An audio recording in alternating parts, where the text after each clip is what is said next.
विशेषतः मुंबई शहर आणि उपनगरामध्ये पुन्हा एकदा पावसानं जोरदार हजेरी लावली आणि मध्यरात्री विश्रांती घेतल्यानंतर पहाटेपासून पुन्हा पावसानं कमबॅक केलंय।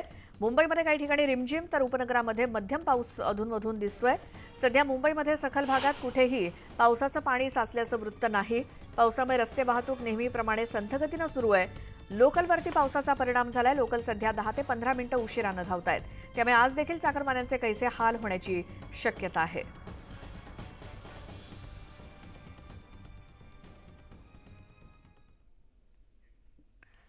वसई विरार सोबतच मीरा भाईंदरमध्ये पावसानं जोरदार हजेरी लावली आहे। वसई आणि मीरा भाईंदरमधील सखल भागात काही ठिकाणी पाणी साचलंय।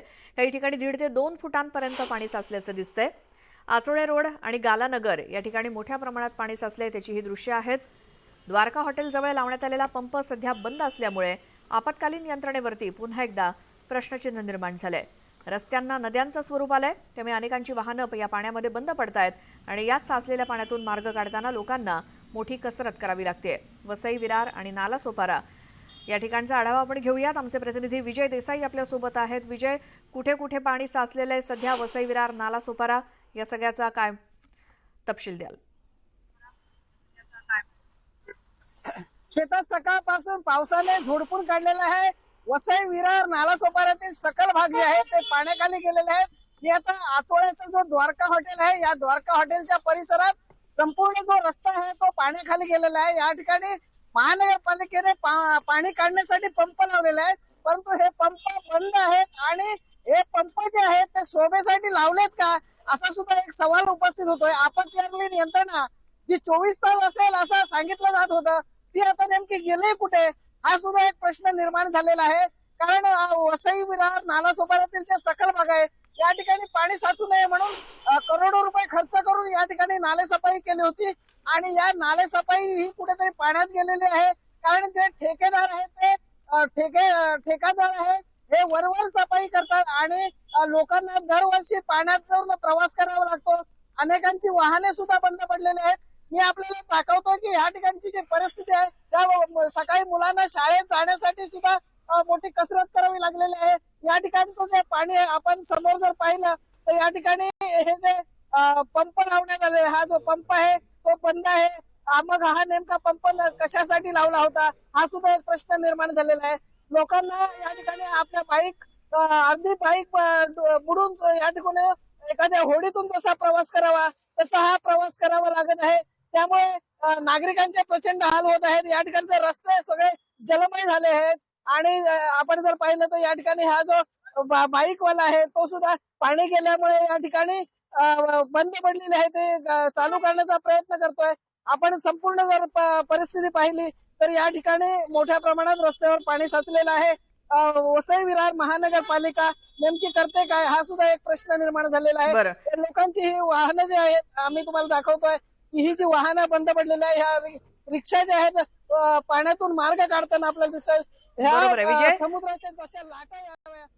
बिलकुल, आणि हा रस्ता आहे की नदी कळत नाहीये। धन्यवाद विजय या सगळ्या माहितीसाठी। वसई विरार आणि नालासोपारा या ठिकाणी सध्या बऱ्याच ठिकाणी पाणी साचलेलं आहे। आता कल्याणमध्ये सुद्धा सध्या मुसळधार पाऊस सुरू आहे आणि गेल्या तासाभरापासून मोठमोठ्या सरी बरसत आहेत।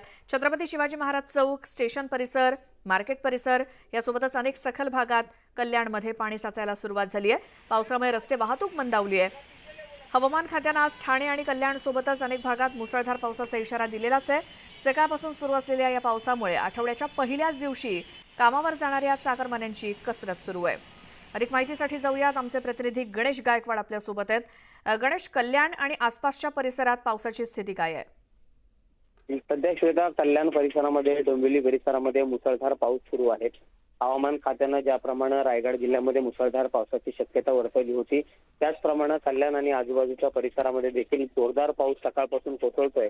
मध्यरात्री देखील पावसाचा जोर कायम होता, मात्र मध्यंतरी काहीशी पावसाने विश्रांती घेतली। मात्र आता सकाळपासून पुन्हा एकदा पावसानं जोरदार बॅटिंग सुरू केलेली आहे। या मुसळधार पावसाचा फटका सखल भागांना विशेषतः बसतोय। कल्याणच्या छत्रपती शिवाजी महाराज चौक, त्याचबरोबर मार्केट परिसरामध्ये पाणी साचायला सुरुवात झाली आहे आणि हे मुख्य रस्ते असल्या कारणानं स्टेशनकडे जाणाऱ्या वाहतूक काहीशी मंदावली आहे आणि त्याच्यामुळे वाहतूक कोंडीचा सामना सकाळच्या सुमारास प्रवाशांना करावा लागतोय.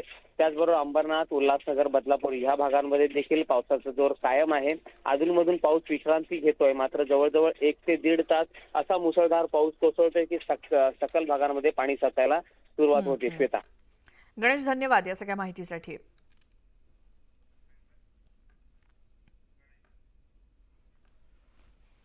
शहापूरमध्ये सलग तिसऱ्या दिवशी मुसळधार पावसानं हजेरी लावली आणि जोरदार पावसामुळे नदी नाले दुथडी भरून वाहू लागलेत. मुसळधार पावसामुळे भातसा नदीच्या पाणी पातळीत देखील वाढ झाली आहे. शहापुरात गेले 2 ते 3 दिवस मुसळधार पाऊस सुरू आहे आणि त्यामुळे नदी नाले भरून वाहत आहेत. पाणी पातळीत वाढ झालेली आहे. आज सकाळी 7 वाजता देखील शहापुरातली ही दृश्य आहेत. भातसा नदीच्या पाणी पातळीमध्ये वाढ झाली आणि पाऊस सतत सुरूच आहे शहापूर आणि परिसरात.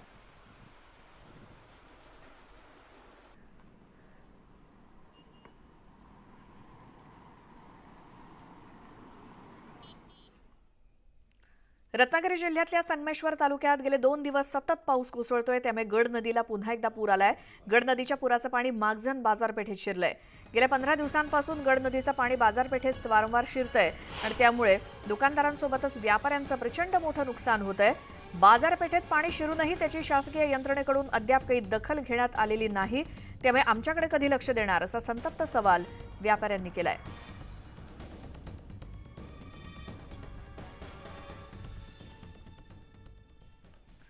रत्नागिरी जिल्ह्यातल्या खेड तालुक्यात रात्रीपासून पावसाचा जोर कमी झालाय आणि काल धोक्याच्या पातळीवरून वाहणाऱ्या जगबुडी नदीची पाणी पातळी आता ओसरतीये. गेल्या 24 तासांपासून एकविरा नगर परिसरात पाणी साचल्यामुळे बंद असलेला खेड दापोली राज्यमार्ग देखील सकाळी 6 वाजल्यापासून आता वाहतुकीसाठी सुरू झालाय. नदीची पाणी पातळी कमी झाली तरी जगबुडी नदी धोक्याच्या पातळीवरूनच वाहतीये.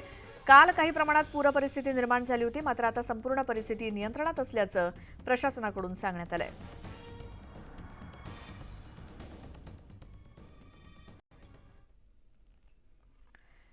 तर रत्नागिरी जिल्ह्यातल्या खेडच्या भरणे नाक्याजवळच्या जगबुडी नदीवरील नव्यानं बांधलेल्या पुलाला तडे गेल्यामुळे आणि पुलाचा काही भाग खचल्यामुळे मुंबईच्या दिशेनं येणारी वाहतूक बंद करण्यात आली आहे. कोणतीही दुर्घटना घडू नये यासाठी जिल्हा पोलीस अधीक्षकांनी वाहतूक दुसऱ्या पुलावरून वळवली आहे. रात्रभर महामार्ग पोलीस आणि खेड पोलिसांचा जागता पहारा ठेवण्यात आला होता. रात्री उशिरापर्यंत वरिष्ठ पोलीस अधिकारी, राष्ट्रीय महामार्ग बांधकाम विभागाचे अधिकारी घटनास्थळी हजर होते. आज पुलाची पाहणी केली जाणार असून दुरुस्तीचं काम हाती घेतलं जाणार असल्याची माहिती मिळते.